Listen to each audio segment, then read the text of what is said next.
Hi,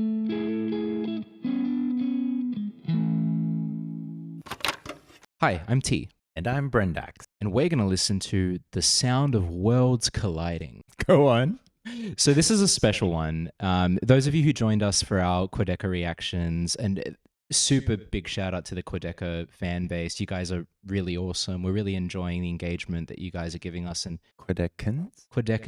Quadecals? Quadecans makes sense. Yeah, let us know what the name Like is. Quebecans. Quebecois? I don't know. Yeah, you guys have been really, really awesome to us, listening along to our reaction and analysis, and we had a great time with Quadeca. The reason I mention that is because Kevin Abstract and I guess some other people as part of this project has released Blush very recently. We're slightly late, but we had things on. And Quadeca is the executive producer of this entire project, I hear. Oh, okay. Yeah. Also, his name is in a few of the tracks, so we might get some direct features too. So the album's called Blush or Worlds Colliding? The album's called Blush. The reason I said Worlds Colliding is because Kevin Abstract, a lot of you might know from the boy band rap group Brockhampton. They unfortunately split up a couple years back, but Kevin Abstract was a mainstay of that band, really iconic voice in that band, and I really, really like them, and I really like Kevin. So this is kind of a marriage of two or even more aspects that are important to the channel and us. Are we still in the, like, a similar genre to Quadeca? Yeah, we're kind of in that alt hip hop, maybe a little bit more of an R&B lean, I'm going to guess with Sick. this one, but we'll see where we go. I'm, again, totally blind. I've intentionally kept myself away from all of these tracks. So let's get into the first track, aptly named The Introduction. And it's a short one, so we'll let it play through to track 2, H-Town, as well. Is that a bit of Spanish? Yeah.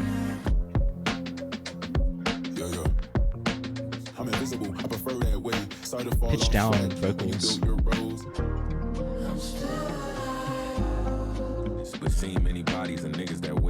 Amir Van, he's back.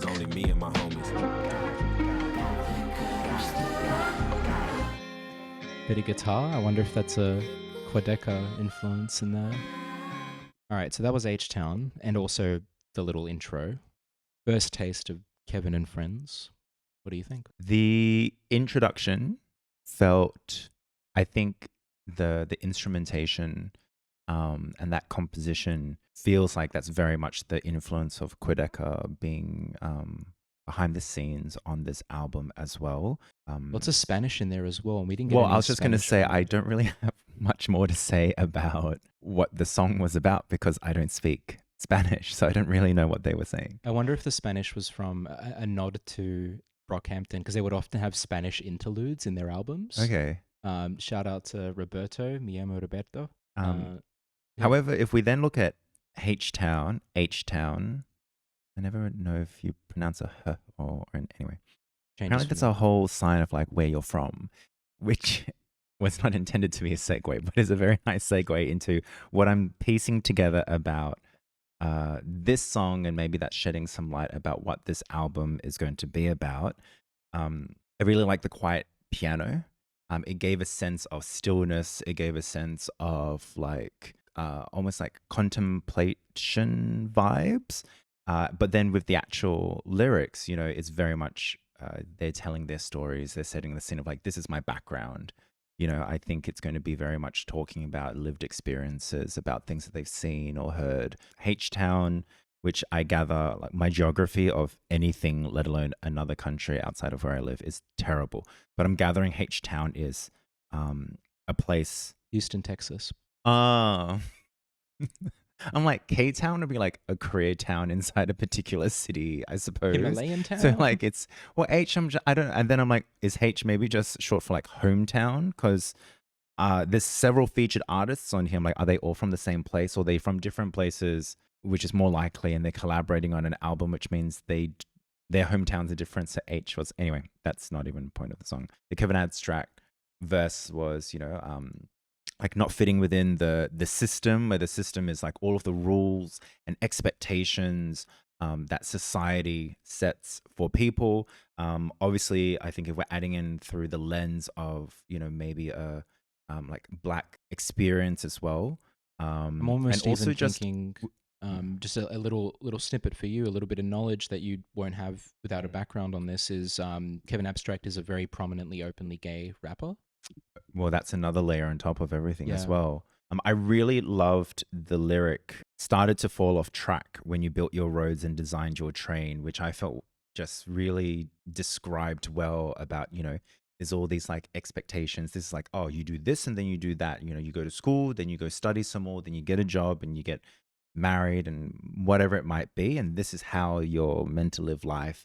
Society, governments, institutions, they're literally building rules, not just societal expectations that you're meant to follow. And at least I know from my exposure to like marginalized communities here in Australia, so many of these systems are not, they're disadvantaging these marginalized communities. And that just makes it even harder, that you're building these roads and I'm not even on a wheeled vehicle. Obviously, Kevin Abstract leads the track, and then we've got three other features. So we've got Love Spells, who's I think providing a lot of support in the chorus, so more of a melodic feature. But we've also got, and I was kind of interested to see this because I didn't know he was on the album.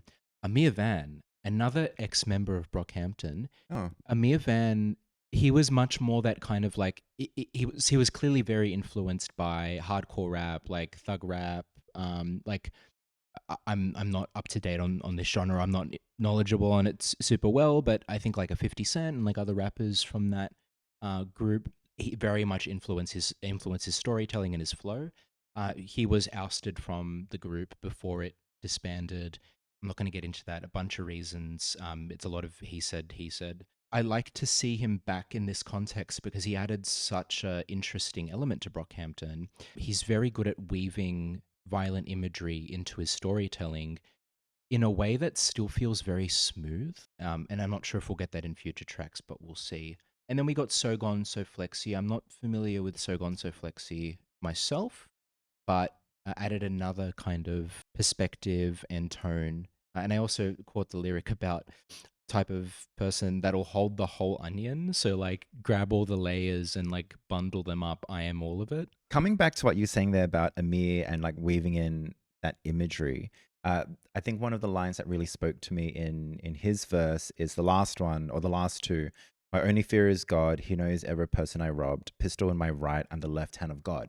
And I know that often God is used as a reference to, or like references to the power of God, but the person is saying that they're acting with the power of God is a reference of like, well, I'm deciding the fate of people. And of course, there's a literal reference to a gun there. So, I'm starting Autonomy, to see a bit of that. Well, autonomy was also like, well, I'm playing. playing I mean, God. God is like a Christian reference. Other might say like, death is chasing. But that's death's choice and when it's your time. But here it's like, no, I'm a human, and I'm now going to make that decision over like whether you live or die or like what happens with your fate. Shall we get on to next track? Yes. Next track, Copy.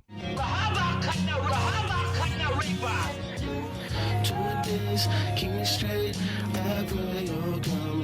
Many pretenders walking around out here. I know I'll end up back in yours. I like that break.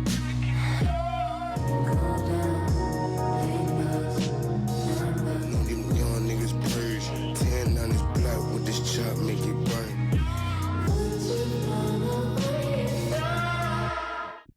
I got a couple of things there. So some of the same features in terms of love spells. And then we got E Blue right at the start and in the chorus, and we got So Gone Again.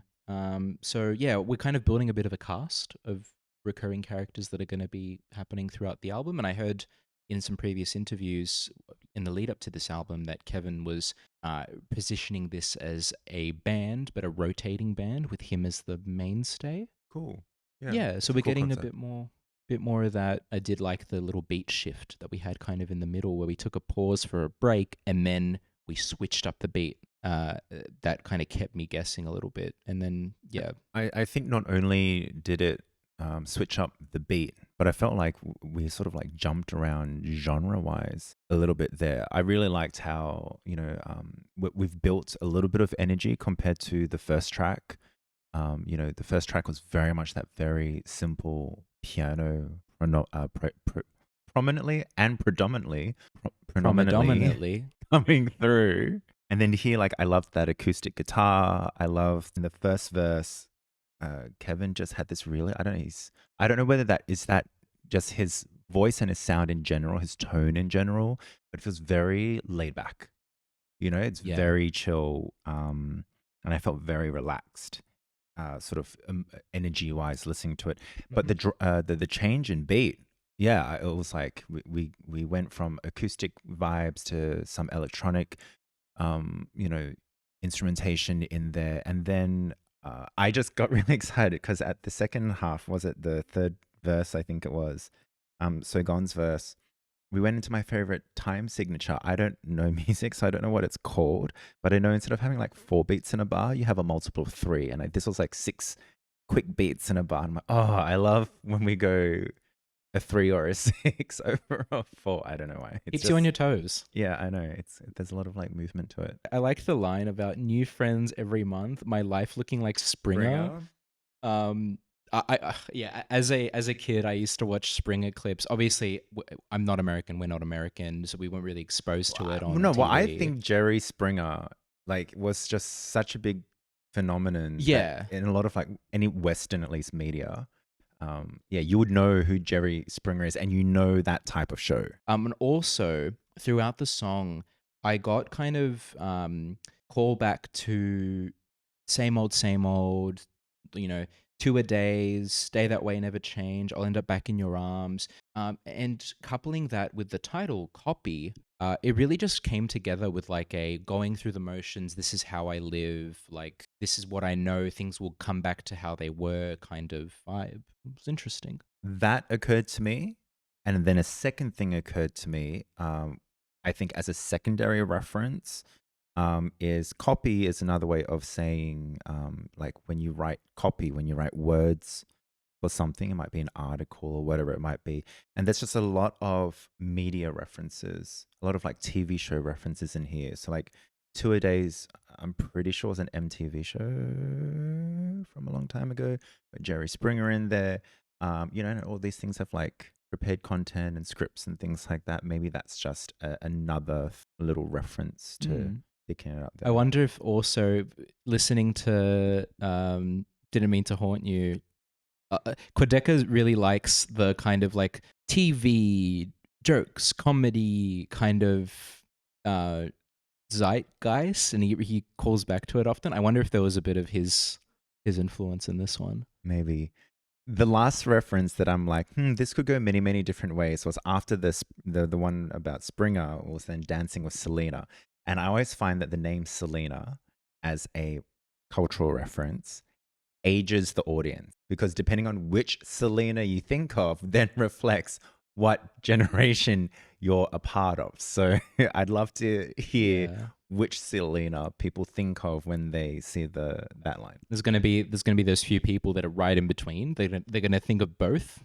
Or there'll be probably people who like to, I don't know, listen to albums and break them down and pick them apart. Other music nerds. There are we'll others. Probably get all of the references. It's like, well, it could have been this Selena, or could have been that Selena. I'm like, let's go on to track number, I think we're on 4 now. Yes, Danny's track. It's Danny from Didn't Mean to Haunt You. Danny Brown.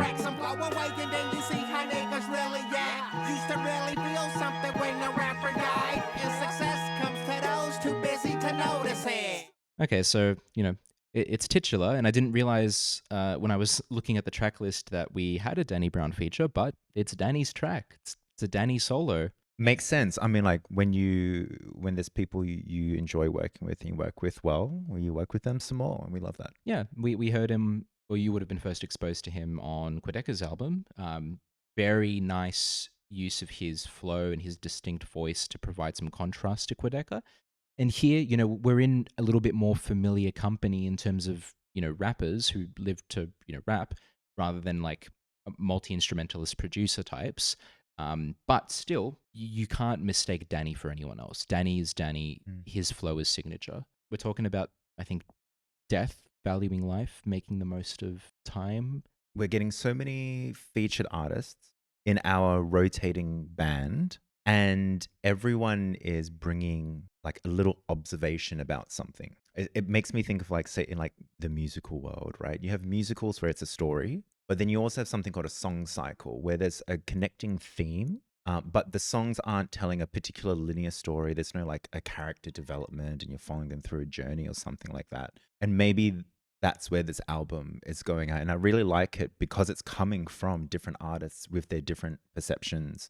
Of course, the way that they rap, the way that they construct rhythm as well is different, which just really feels like you're hearing from literally different voices. And I'm really enjoying that so far. I also really like the first line, cost of procrastination is the life you could have lived. That hits me as a serial procrastinator. Shall we move on to the next one? Yeah. Yoko Ono. Are we going to get the Yoko Ono feature? Oh, is there a Yoko Ono feat? I guess we'll have to see. I need 30 bitches, 30 bands, cool watches. On my main life star, she left my ratings. Saw me pussy condescending. Classic without a B-side. What's the Beatles without Yoko? Yo, I don't wanna know. Belongs to her, belongs to me. It's wrong for her, it works to me. Too many requests for me. Gonna skip what you offer me. There's that guitar.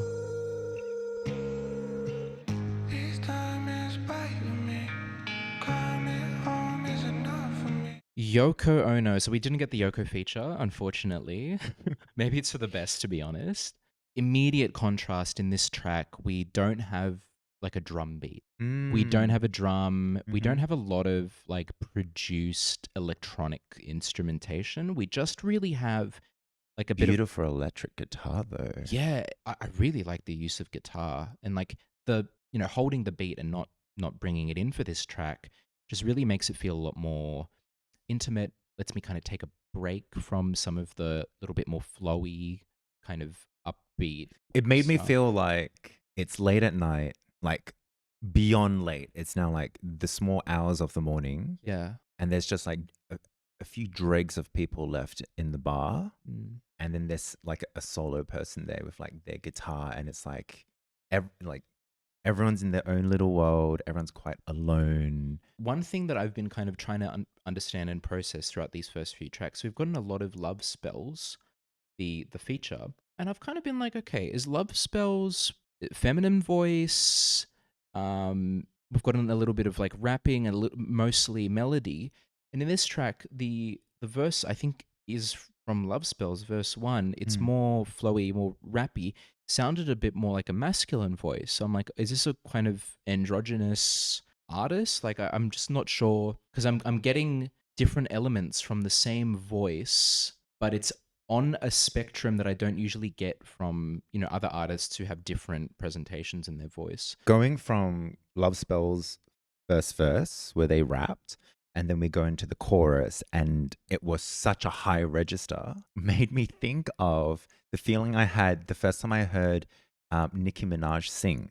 And I'm pretty sure it wasn't on a track. It was like, I think she was like on an interview or something like that. And as in the floor of the interview, like they were joking about, and then she like sang something. It's like, oh my God, she's got pipes, which is just so different to, when you hear Nicki rap, and that's the normal sound. And even when she talks, her talking voice and her rapping, it's like, okay, cool, this is coming from the same voice box. And then she sang, and it was like proper singer vocals. It's like, oh, wow. In the context of this album, and in the context of a lot of kind of rap hip hop albums, where you will get usually like a male rapper with, their flow and their vocal register, and then you might get like a female singer doing like a melody and a sung portion in the chorus or something, but it's usually, very distinctly female singer, male rapper. These are the two voices, and they contrast purposely. This is kind of like blowing a little bit in between both, and it's like it's got me interested and intrigued. I'm very curious, without looking it up, I'm very curious what Love Spells identifies as. Shall we move on to next track, Nola? If you wanna act up, so what you playing for? I can make you jealous. Niggas that won't fold up. Energy. Penny pinch. I spend bread on all my hoes, treat them equally. Out in the hills, I'm drunk as hell like Charlie Sheen. Get to LA, she wanna fuck. I don't like sharing myself. I don't like sharing myself. I don't wanna share myself. Peggy. JPEG Mafia. Only thing I ever really wanted was a pistol. Amir Van with the heartfelt piano ballad verse. All right, this was Nola, and we have the energy back. The energy has returned. We got the beat. No, the energy has arrived. Oh well, compared to the rest of the album, yeah, we've kicked up a notch. And again, compared to where we left off at the end of the last track, we are back to the opulent, shallow lifestyle. We got the Love Spells rap verse again, deeper, more masculine voice. I'm curious. I'm even more curious. Love Spells. And then the other thing that I've got to comment on is JPEG Mafia verse. I really like JPEG Mafia's flow. I really like how he kind of. It almost sounds a bit slick the way that he goes through his cadence and his delivery, and I think it fits right in to the lineup that we've got so far through the album. So I really enjoyed that. All right, so next up after Nola, we have Post Breakup Beauty. I wanna feel how we did in the summer. Life is alright. I like the singing we're getting from Kevin. Everything about it felt like a December and in the winter. That post makeup beauty looks perfect on you. If you're using a plugin, I need that damn plugin because that sounds like your singing voice sounds so. It doesn't sound like it's been naturally pitched up though. feminine, It sounds very like someone is singing that high. Yeah. I'm so curious. When I Google love spells, it comes up with like spells to make someone fall in love with you. You know why that Not is? It's helpful. probably because Love Spells is quite young and quite a recent artist. Maybe there's not a lot of like media stuff out there. No, which is awesome. Like such a recent artist on a project with such prominent names. I really like the guitars in this track. It made me feel very. It gave the nostalgic vibe, which matches with what this song is then talking about lyrically. I guess we're like in a post breakup, obviously, but the sentiment coming from Kevin is very like emotionally mature. It's very, I don't know how old Kevin is, but I'm like, this is very Gen Z in terms of like supporting each other and making sure that the through the trauma of a breakup, even though you are now exes, is very important, and that you can have a positive breakup and you can still be like kind to each other. That's actually really interesting because I got something very different from that. So the vibe 100%, I'm with you, like warm, contemplative, nostalgic. What I got from Post Breakup Beauty, and I thought this was, in my interpretation, a nice bit of irony, is like Kevin's talking about how when we broke up, when it ended, everything changed. You flipped, like your image changed, the way that I saw you changed, the way you acted from my POV changed. And he's saying it looked so good on you because you made it seem so natural. But from my perspective, while I'm calling it beauty, it's a new image that I don't like and that I wish we could go back to before. I viewed it as beauty being like an outfit or like a persona or like even, the diametric opposite, the lack thereof. Maybe the image that we had during the relationship was the facade, was the outfit. And then the post-breakup beauty is the natural state, which we didn't get exposed to. And also we mentioned the Love Spell singing. Kevin's singing on this. Kevin's sung before in other tracks in this album. Earlier. In other albums and in Brockhampton as well, but he's always been very processed. In this, he is, I think, still a bit processed, but this is the most natural and raw I've heard Kevin's voice. So big ups to Kevin. Like, it was a pretty pleasant singing voice. Going toe to toe with Love Spells in the same track. Good on you. All right, let's move on to the next track. Oh, a beautiful 97 Jag. Can't say I've ever been in one, but maybe we'll get to experience that through this song.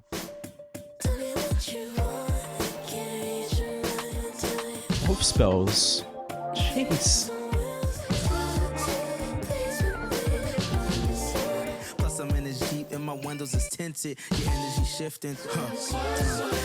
Whole relationship in the verse.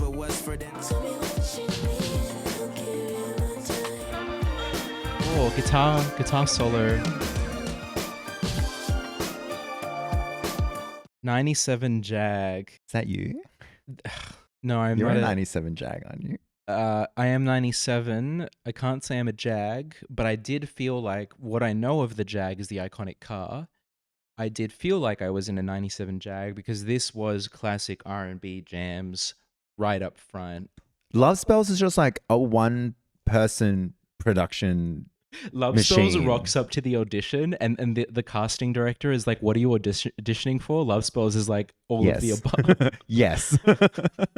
I really appreciate when a song and then its contents kind of like contradict each other.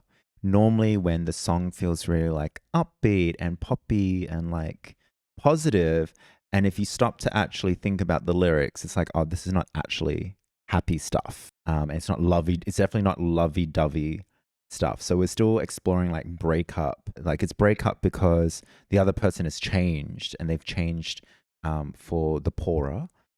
But here it was, I miss you when we hung out with nerds. Right? And, you know, if we think about the past songs and the different observations that the different featured artists were making about like attaining image, attaining fame or wealth and these like shallow things, you know, it's Texas never gets cold. Why are you wearing winter clothes? You know, it must be a fashion thing or because it's trendy. We're now in a breakup, like a romantic territory. And a lot of the other songs weren't singing about that. But it's still connecting back to those other ideas. And I also really like the line right after that one. Man, put the whole relationship in the verse. That to me almost comes off like a little bit of meta commentary about like, we can talk at length about, you know, relationship and all of that, but also I can wrap the entire situation, at least from my POV, into a verse. I also really liked Arguing's a love language to me. I've been there where like you just really you want any opportunity to explain yourself, and an argument is a situation in which the other person almost uncomfortably has to digest what you're saying because it's so confrontational and like almost forceful. So it's a little bit of like double meaning, a little bit of playing on something negative as a positive while still capturing a negative situation in general. I thought that was a fun bit of lyricism. Makes me think of this. So I'm watching Desperate Housewives for the first time ever. Right on time. And there was a reference in there where like one of the couples is fighting because that just happens a lot in these kind of dramas. And I'm pretty sure it was Eva Longoria's character who's like, no, this is what we do. This is our relation. Like we argue, like we fight, you know, and then we make up and then we have sex. He was in jail at the time. And it's like, but we can't have sex. So that's why we're breaking down here. That's how a relationship works. We fight all the time. We make up and then we fight again. Let's see what happens when we go to Text Me, track 9. Late night pharmacy runs. You could've just texted me.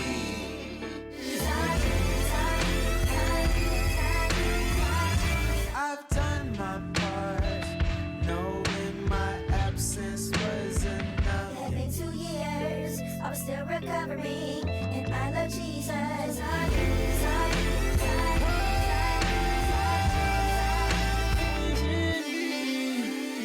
So in this one, we're talking a lot about places and people at the start. So very kind of like vivid imagery of we are here, we are this person, our cousin is this person, which gives us a bit of a window into a situation more than like an overarching theme. But the main thing that I got was a really kind of, I'm above all this, I'm holier than thou, why didn't you just do this, you did wrong, kind of thing in an almost cynical way from the narrator. And then just kind of a pretty kind of chill hip-hoppy, you know, instrumentation and delivery. And then we got a bit of like synthesized like processed vocal throughout the end part, almost as like a bit of a solo. It was almost like a thing. T-Pain feature. That was Yeah. because it follows on from like the previous 2 tracks. It made me think like, okay, maybe there is a bit of a story through line here, and this person that they've broken up with because they changed and became more superficial, has now called them up, and after we've moved on, and they've felt themselves being sucked right back in, and that's where this anger is coming from. It's like you could have just texted to be like, hi, I was thinking about you, how you going, but you had to call me, and now I'm wanting to come back, or like it's reopening this whole chest of stuff. I was having a good week. Yeah. Is Kevin Abstract and his executive producer Quadeca just sourcing people with the most amazing vocal registers, or has technology, I don't know what is going on here with like the production and like these vocals on this album in general?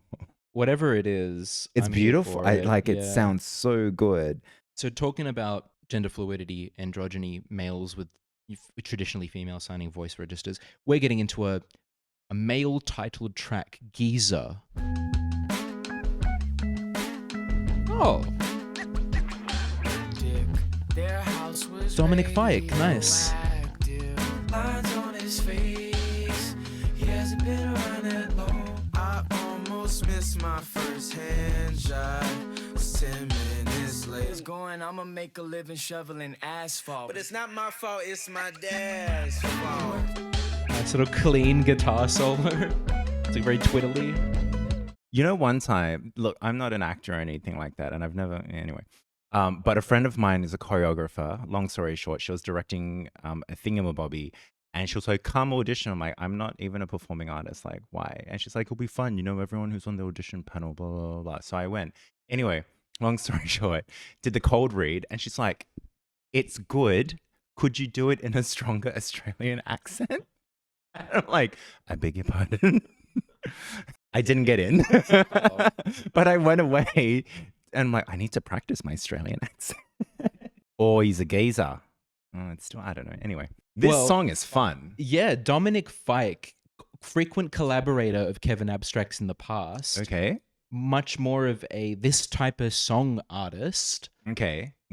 And how would you describe this song? Like 2000s, late 90s, like soft rock? No.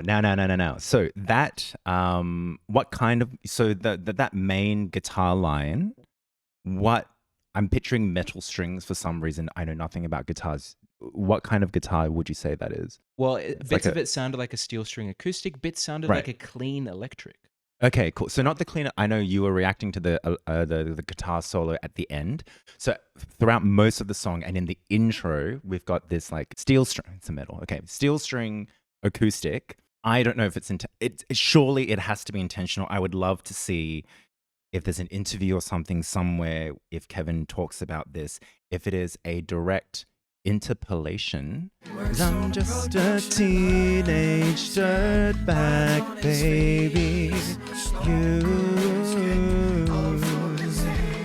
I could see that was instantly what I thought of anyway, because of that guitar line when the intro rolled. So I was instantly teenage, instantly high school, instantly like that like rock band, that youthfulness. And I think what they're singing about is very much kind of like a snippet of like, I don't know if it's specifically high school or if it's like, it's very young adult, that kind of era. First I think it is high school kind of relationship. And just little nod there. If we're saying that this is Kevin's quote unquote, this is Kevin's first relationship, there was a line in one of his older albums about him getting his first hand job from a female and not being able to get it up because he was closeted at the time. I wonder if this is a nod to that or if this is completely separate. We keep returning to the dad. And like the little bit of like, dad's old for his age, reminds me of my dad kind of thing. And that's kind of what's keeping us in that moment. And it's not necessarily the friend or the girlfriend. It's the dad through line. Because, maybe our families are friends with each other or like I've met your dad and kind of that kind of thing. I thought that was a lot of fun. And I like the contrast in this album between some of the previous songs and this kind of little jam. All right, shall we go on to the next one? Yep. Track 11, I Wasn't There. I'm so sorry, I had to settle some things. I was sitting, drinking, thinking on what hell I could bring. This vocal reminds me of a band I like, Pine Grove. So can you find me? I know it's you because of you. No denying, I was off missing it. It's not what it seems. You're sun in every single fiber of me. Musically wise, we've taken... We're in a different space now compared to the first half of the album. We're like, what, now the second track into the second half? And yeah, I think we're just in a very different genre space now. I'm curious to see like where it's going to go from here. This one felt very, correct me if I'm wrong, like country pop kind of vibes. Like it wasn't so super country. It was a bit more popish than that. Like indie folk, indie country. Yeah, cool. And also for the first time, you would be given to think there was no feature artist because the whole song was just one artist. I think it was Derby the whole way through. It was Derby the whole way through. Derby the whole way through, yeah. So the thing that I noticed about Derby is obviously, as you said, very different to the rest of the album. We're in a different space. I've mentioned this in one of the previous videos we did, but I really like a band called Pine Grove, alt indie rock kind of band. The vocal delivery from Derby sounds a lot like Pine Grove. So I was like looking it up, like, oh, is this actually someone from Pine Grove? But no. Derby's a pretty brand new artist. Derby started making music last year. Whoa. 2,000 Instagram followers, like, great job so far. And also, not to downplay your following, but like really loving the exposure to brand new, lesser known artists. I think Derby is Houston, Texas as well. So a lot of local artists on this project. Should we do Blush Interlude into the song following it? It's 1.5 minutes. Cool, yeah. Yep. We'll do back to back. The Blush Mobile.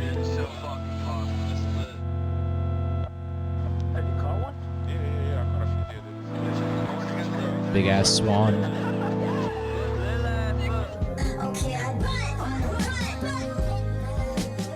I got too much adrenaline, leaning, rocking a club, but you swear to God we pick them up like someone dropped them doubles. So long, farewell.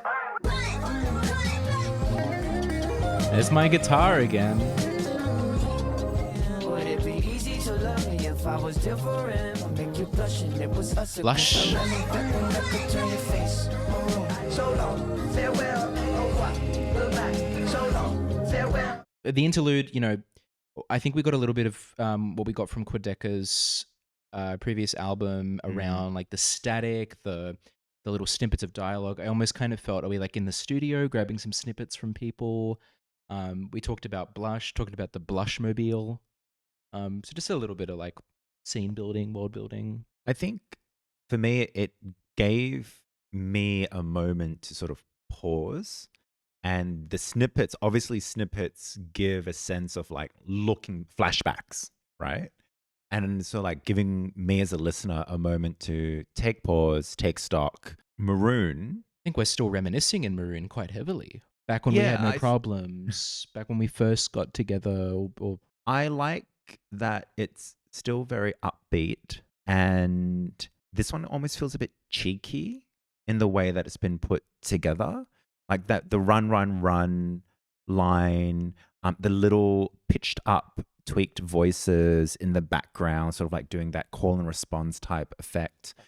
The energy, I wouldn't say that this sounds like a Remy Wolf track, but what I love about a lot of like Remy Wolf tracks is that they're just so, she's from the West Coast. She's from a beachy area, lots of guitar, lots of like this like very like chill, but like loving life type of energy. And this song gave me that kind of energy as well. And I like color for like expressing an emotion. Face, Maroon, Blush. Shout outs to the name of the album. There's a sense of like carefree, even throughout the second verse where it's talking about like, how the relationship's not so great anymore. And then at the end where there's just all the different goodbyes. We're making a song cheeky, out of it. It's carefree. Yeah, how many languages can you say goodbye in? Let's play a game with it. Next, we have Pop Out. Pop Out. Yeah, pop out. Yeah, pop pop out, and they gon' miss me. Bitch, I'm invincible, so don't be acting see-through. My whip, 50 on the wrist and 100 on the dash. Running from the laws while I'm feeling on the ass. Bad little There's thing, Amir. my smile, hit my licks and I'm coming back home. Pressing on the gas and I'm already gone. We could pop out on the road, hit Dior, buy a dress for my bitch, give a damn she wear. I'm the streets all now. like I'm Tracy, I keep that sick Pop out, pop off. Yes, sir. That rhythm on the pop out, pop out, pop out. I loved it. Overall, just very bouncy, very like lively, but also a little bit playful and sweet in terms of the instrumentation and the We're back from the delivery. beach. We're back from yesteryear. Yeah, now We've we're back come in the Welcome- in the Jag. We are. But I like that throughout. Just in general, we kind of got that archetype in like earlier kind of hardcore rap, where you'd have the rapper who's like talking about gang life, but also who does the love song and is talking about like I'm gonna make my money, but I'm gonna spend it on you because you're like who I want to be with, and I see all the others in the club, but you're it, and you know you should leave your man, come with me, all of that kind of thing. So we're calling back to that archetype a little bit. In the first bit, and I think it was Love Spells. Bitch, I'm invincible, so don't be acting Cecil. I don't know if you've seen the show Invincible. It's like the animated superhero show on Prime, I think. Based on a yes, comic. Yes. And Cecil is the bad dude, Yeah. or they're the antagonist. Yeah. Well, so it's not a massively deep reference, but I like that we had it in there because, I wasn't expecting an Invincible Some modern. reference. It's a very contemporary reference. Yeah, contemporary reference for kind of a classic sound. Well, speaking of contemporary reference, there was a reference to Tracy Mattel at the Trixie? end. Then Trixie, don't know her. Tracy, yeah, and I'm like, yeah. After all of this, like, all the references to like fucking and stuff throughout the song, it's like, what better way to describe it with just what you're not doing with your dick anymore than to be like, yeah, I'm doing it like a drag queen. Yeah. And Keep it tucked. super tucked. Oh, so tucked. Anyway, that's a different topic about the dynamics of tucking. We also got, I think, Devin Manley. I don't think we've gotten At the Devin end. before. Very much fitting in with the vibe of the track. Also, Drigo. I don't think we got Drigo before in a verse. Next track, Girlfriend. I can't leave you, Rihanna. Romeo ain't equally honest. Set the speed, Rihanna. dream when you profit. My bitch pretty, her friend kinda pretty too. I went did everything that didn't do. My bitch get mad, say a little too fast. Said she got shit, but the shit gon' pay. Tuesday, I don't wanna see you. Friday, I can't leave you, Rihanna. I stay away, but they can't keep up with this stamina. Cause we equally caught up, honey, you ain't treating me proper. I jump cliff and flip when we stock up. I just noticed immediately we're back to kind of slice of life. So we're talking about, trying to take time off work. We're here in this place and this happened, all of that. And also just musically still quite upbeat and bubbly and vibey, but we start off with a less prominent beat, but we have a pretty distinct delivery. And then the beat comes in halfway through and just kind of supports the delivery and gives it kind of a new dimension and a new energy. I just, when you say with the beat there, there was this like repeating string that was coming on, like dun dun dun. And then it would then like do a push, like a crescendo push.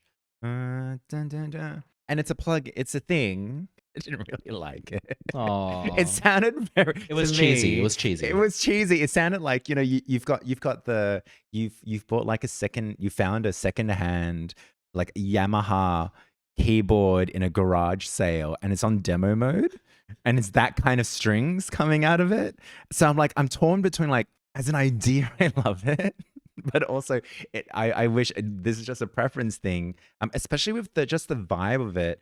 And because they're layering the vocals and having a lot of this like background, like breathy type of texture to it. It did stick out. Which is why I'm wondering, like, it was probably an intentional kind of cheesy choice. Yeah. I'm not hating it. I'm just like, You wouldn't have done it in it your was arrangement. taken. Yeah.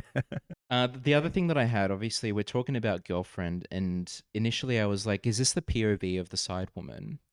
But then, just reading through the lyrics again, and the fact that I don't think we talk about the protagonist being a female necessarily. Like sometimes we use the girl word, just understanding that, Kevin is an openly gay rapper. We've got an almost, I think, entirely male cast of performers in this track. I wonder if it's the like. Truly Young's a woman. Okay, so aside from Truly Young, the rest are all male. My hypothesis was maybe this is leaning into my boy's got a girlfriend, but I'm like the male love interest or the male side piece that he's not honest about. And the thing that really took me down that path was the whole like boss doesn't fuck with me because I fuck with you, like is anti LGBT, is like homophobic maybe. That's why like the disapproval in the us being together. I might be off base, but I think that's an interesting hypothesis. I didn't read that. I read it as very face value of like, yeah, you want to try and like get out of work, or your boss is like crunching on overtime or something like that, and just being a dick or something like that. Could be both, could be neither, could be either. ¿Por qué no los dos? All right. Well, shall we go to track 16, Bloom? I skip out on me while we moving cold. Surprised that she ain't tell up on me. Take it to the grave like. You thought of me like I let it go. There's something I know you like. Just come on my shoulder tonight. Is that E Blue?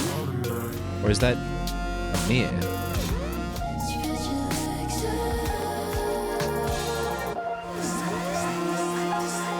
But what I did kind of wonder about, if I'm taking a similar hypothesis to last song and we're leaning in on that kind of queer angle and that kind of like side piece kind of angle, the lines in Kevin's verse around, moving in code, hate having no control, and then towards the end, hurt him in the daylight, what's mine is hers. So he's got a side, he's got a girlfriend, we are still the side piece. What's mine is hers.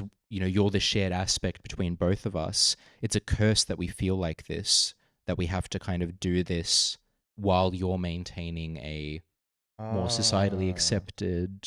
Yeah, so it's like the guy that the singer is talking about has a girlfriend and they're secretly in love, but he still has his girlfriend, and it's sort of the. Or even if they're not secretly in love, like I'm almost wondering, it could be a bit even more meta than that, where it's like they have a thing, they have a fling, maybe they're just getting together sexually, but because of how society has conditioned people to feel about heterosexual versus homosexual relationships, it's like I'm kept as the side piece rather than the main partner. And I've been resigned to be just that because maybe this person's like a little bit, self-loathing or whatever, or just doesn't view our thing as something that's real. I like the use of like interesting uses of vocals to create texture with the ending. So, the line starts with in the outro, it's crushing me. I don't know how to feel about it.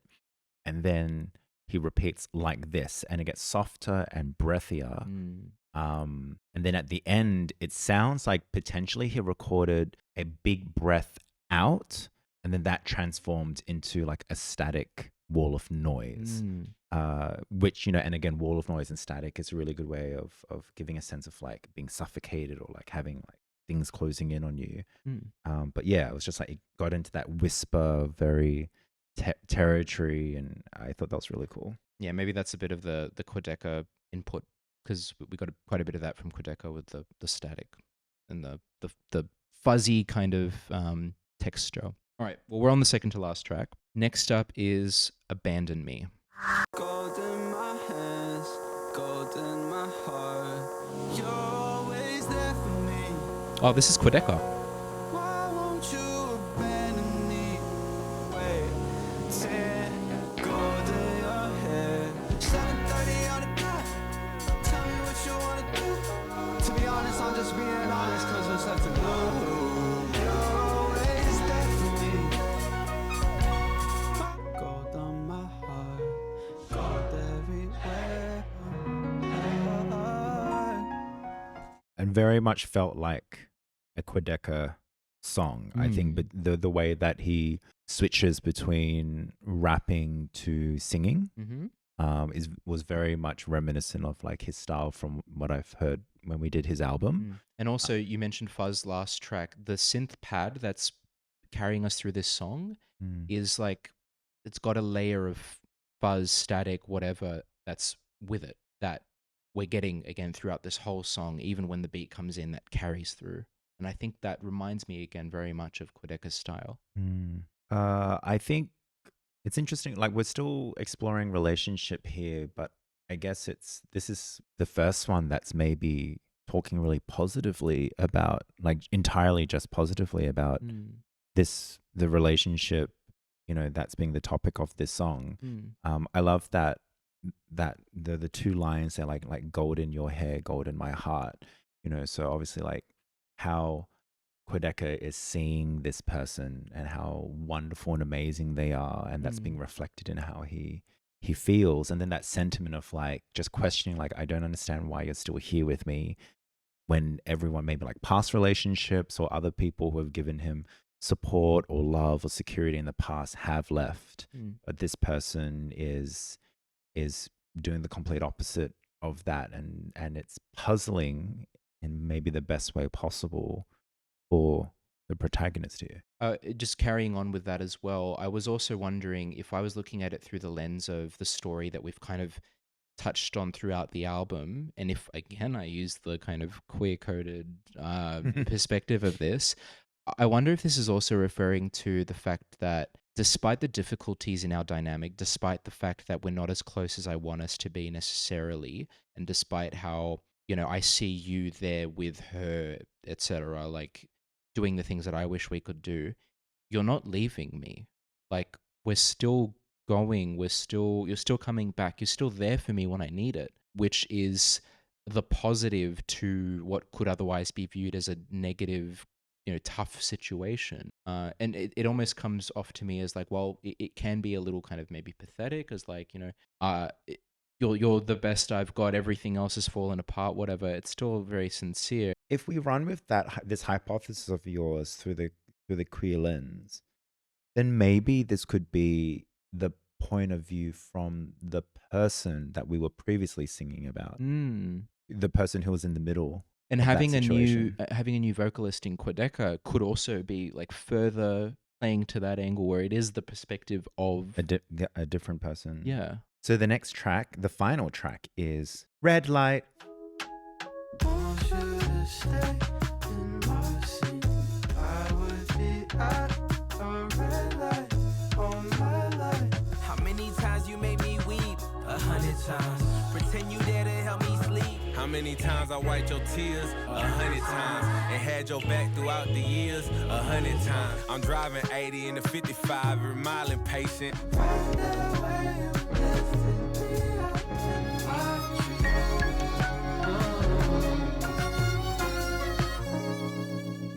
sums up a lot of the things that we touched on throughout the album, and we went to a lot of places, but ultimately we were talking about love, perhaps a love that made us blush, one would say. A few of the recurring cast members, Amir's in there, Kevin's in there.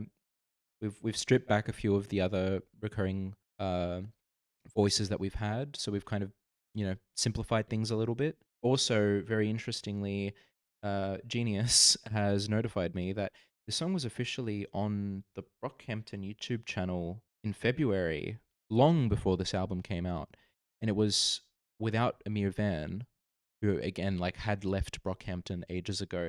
But He's on the track though. He's on the track. He's on this one. On this track. But a variant of this track was up on their YouTube channel for a little bit of time, and then it was taken down. I wonder what the significance of that is. I don't know.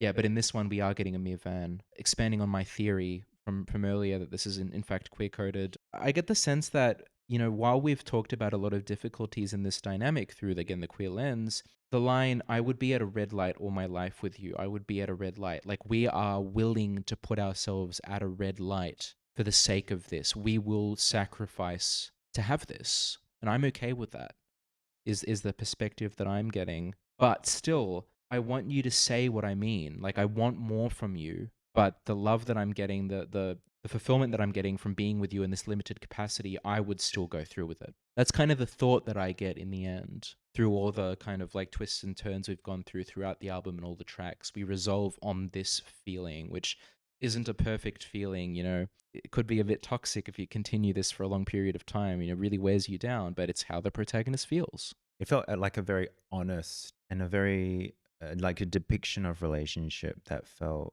like something that I could like connect with what they were describing there, where relationships aren't all just peaches and roses, and there are moments where you're not getting exactly what you're seeking from your partner, or maybe you're fighting, or they're not like supporting you in the way that you need support right in that moment, for example. But that they're still your person. You'd still Yeah. be stuck at a red light for eternity with them. Still worth it to you. Yeah, correct. So I guess it's time to say we've just heard Blush by, I guess, Kevin Abstract and Friends. And Friends. And that was very textural for me in like the context of modern R&B rap. Like we're not deviating super far aside from a couple of moments from that, but we're getting a lot of varied perspectives, varied voices, large cast of collaborators. So I've been turned on to a few different artists that I would have never heard of, outside of this. I thought that was really, really cool. And Yeah. if Kevin's intention was to sort of draw on other homegrown artists from where he's from in Texas, some established, some newcomers or up and coming, and I think it's come together really in a really, really cool way. Structuring the album as well, I think we're sort of left as an audience in the same place where we began, but we've gone through the album. So we started very low energy in a lot of those first like 2 to 3 tracks, which were very sort of expositionary, very observatory, slice of life. It was very like low energy, and then it really built up into around just after the second, like technically the middle of the album, right? Just before surrounding the interlude track, both, with the more upbeat songs, those country type songs as well. Also, some of the raps then got like harder and again more like with more energy there. And then we've come back down again, but we've gone on like we've experienced everything that they've had to share and talk about, which feels again very responsible to the audience. Like it's taking care of the audience. It's like, okay, we've gone on this thing and I'm going to let you down gently. Obviously, getting Quadeca as the executive producer for this album, I'm curious to see if Quadeca continues to produce for more artists on top of his own work, because I think he brings a unique perspective, and I think we get unique, once again, textures and instrumentation from him that I'd love to see with some other artists. I think it makes sense. Look, I don't know much about Quadeca other than since, because hearing Didn't mean to haunt you. Didn't mean to haunt you, not sorry. Just didn't mean to haunt you. I'm not apologizing for it. And looking at a lot, like that was such a demonstration, I think, of like a very wide range of skills, not just as a performer, but then also as a composer, and then across so many different types of instruments and composition and all of that kind of stuff, and being able to build throughout that work.